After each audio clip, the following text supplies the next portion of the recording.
Welcome to Coruzant Technologies, home of the Digital Executive Podcast. Welcome to the Digital Executive. Today's guest is Jeet Banerjee. Jeet Banerjee is a serial entrepreneur, TEDx speaker, and digital marketing expert. Since becoming an entrepreneur 10 years ago, Jeet has launched over 15 plus businesses and sold 2 companies for a profit. He currently runs multiple 8-figure e-commerce businesses and teaches people how to start their first online business inside of his academy, the Income Incubator. Good afternoon, Jeet. Welcome to the show. Thanks so much for having me. Honored to be here. Awesome. This is great. As I just mentioned before we got on here, I had 3 other podcasts early this morning because I had guests from all around the world, which is amazing. But what really got me excited today was, I guess they say the best for last, right? So I'm really fired up about talking to you about some things. You're a young, energetic, up-and-coming entrepreneur. You've been successful in your space. We're going to jump right in, and we all want to know what your secret sauce was to your success, right? So since high school, you've been driven. You're a successful serial entrepreneur. Can you share with us what drives you to be so creative in this space of entrepreneurship? Yeah, absolutely. So when it comes to my driving force, I think it was just the concept of freedom. So I took a bunch of different jobs between the ages of 15 to 17 while still in high school. And I got fired or quit from 12 different jobs in 2 years.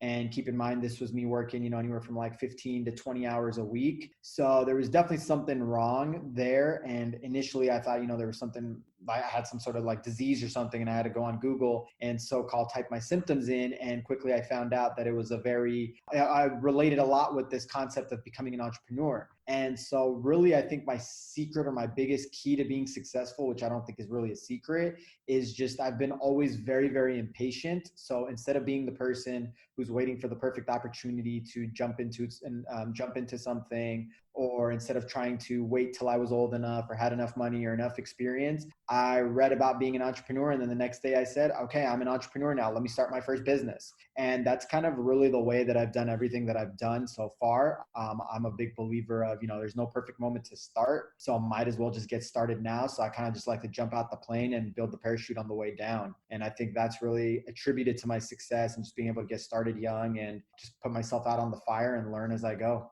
That's amazing. And I always love that analogy of jumping out of the plane and building a parachute on the way down. But that's truly how entrepreneurs do it. So I think it's probably the best analogy to explain that. So thanks for sharing. That's awesome. Jeet, tell us about your company, the Income Incubator, and how are you helping others find their vehicle to success?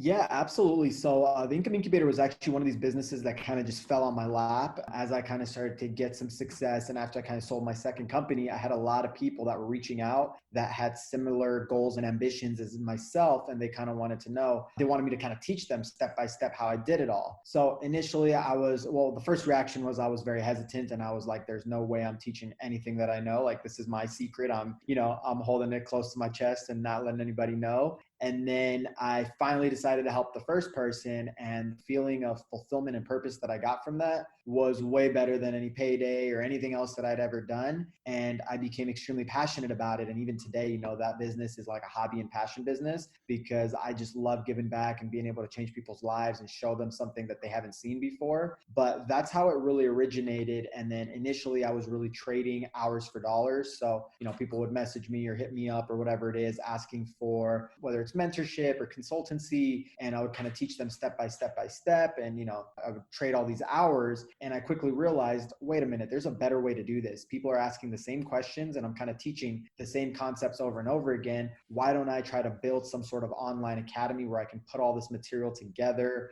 build a community that can, network with each other, partner with each other, build friendships, and all of this good stuff. And that's really where the Income Incubator was born from. And been doing it about 2.5 years now, and it's been incredible. We've got over 3,000 students inside. We've had some awesome success stories. We just signed up a student, which is crazy, this week, who's 14 years old, building their own e-commerce business. So we've been able to do a lot of incredible things, and I think it's just the beginning for us. That's amazing. This is, I think, probably, again, you've got a little nugget on every answer that you've stated today. This one was around how you felt more fulfilled giving back. And that's so true. Right now, I'm doing basically the same thing. And when I'm giving, I feel like I'm providing value to somebody. I get more fulfillment from that than the big payday, like you said. So that's awesome. And I appreciate you sharing. That's amazing. Jeet, now that your business has been transformed quite a bit, I'm sure, due to this global pandemic, and I know a lot of that stuff you do online, but how has or will this change your business model, if any?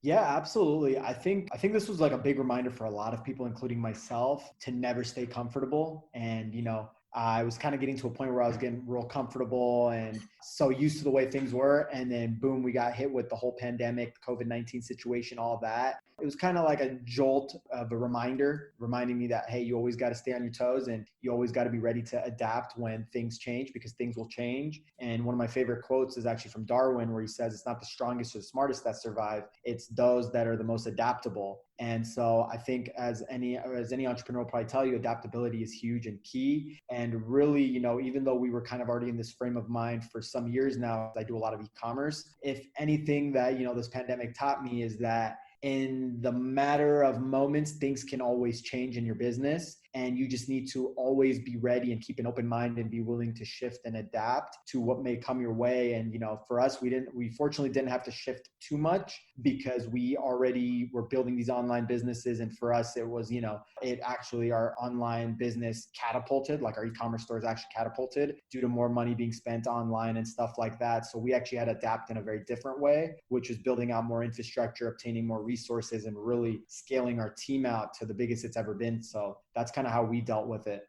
That's awesome. I've had a lot of people on the podcast recently that talk essentially the same thing, right? They had to shift, pivot, innovate, be creative, be adaptable, because a lot of people are hurting right now, but it really pushed a lot of entrepreneurs and company CEOs to do something different. That's amazing, though. I appreciate you sharing that insight.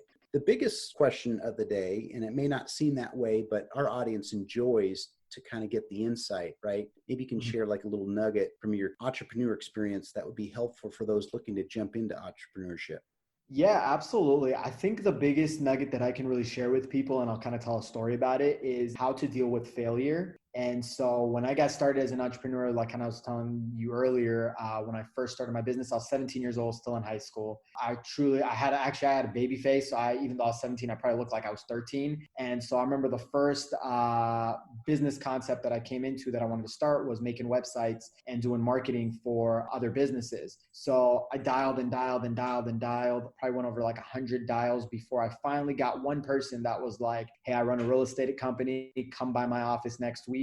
Let's have a meeting and let's kind of see what happens, right? And so I was super excited. I was over the moon. And so, being that I was 17, my parents make me do some research, make sure that this guy's legit. He checks out. And so the day of the meeting, I'm driving down there. I get there, I get into the office. I walk into the office. I immediately recognize the guy, and I still remember his name. His name was Ken. And he takes a look at me and he goes, oh, are you lost, son? Are you looking for your father? Does he work here? Like, what are you doing here? Right? Like as if I was some like lost kid. Yeah. And that moment I literally froze. And then 30 seconds later, I didn't say a word. I turned around, I got in my car and I drove straight home. And I love telling that story because that day should have ended my entrepreneurial career before it ever got started. And it came very close to doing that because I decided to wrap everything up. I was like, nope, this is a horrible idea. I'm just going to go back to, going to high school and just doing what I was doing before. And for some reason, something just kept eating away at me because it was like the same way that I had to dial 100 times just to get that first meeting.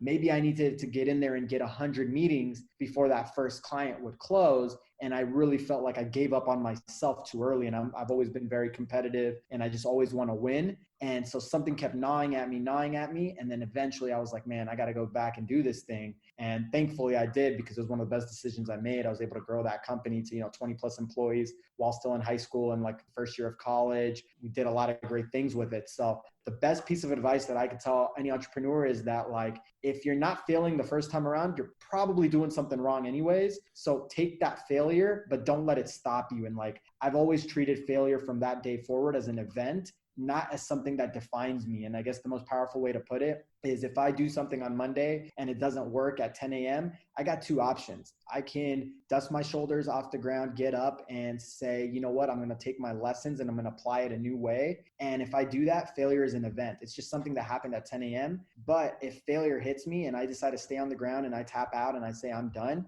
now I just allow failure to define me because that's the last thing that happened in my story or in my chapter, right? And so that's what I tell people is it's not about how many times you fail, because you only got to be right once in business. That's the great thing about it, right? You can be wrong 1,000 times, but if you're right that one time, that's going to make all the difference. So that's usually my best advice for people is just head down, keep going. Failure is part of the game. It's part of the journey, but don't let it stop you. Just let it fuel you. That is awesome. I love when people share a story, how they were starting out or kind of the challenges they went through in moving forward with their idea or their product or their service. So that is awesome. Jeet, that was just simply amazing. And I just want to personally thank you. It was a pleasure having you on today. And I look forward to speaking with you real soon.